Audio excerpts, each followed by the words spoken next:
সারা জীবন সেবা করেও জানি মায়ের ঋণ কেউ পারে না মিটিয়ে দিতে তাকে কোনো দিন।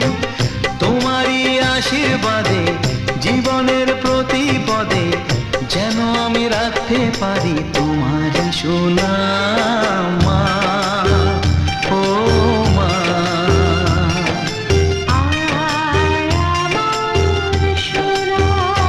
ও স্নেহের ছায়ায় ভালোবাসায় ঢেকে রাখে যে, অনেক জ্বালাশয় বুকে জড়িয়ে রাখে যে, তারই আঁচলে মুখ লুকিয়ে রেখে জীবন আমার কাটিয়ে দেব তোমায় দেখে মা।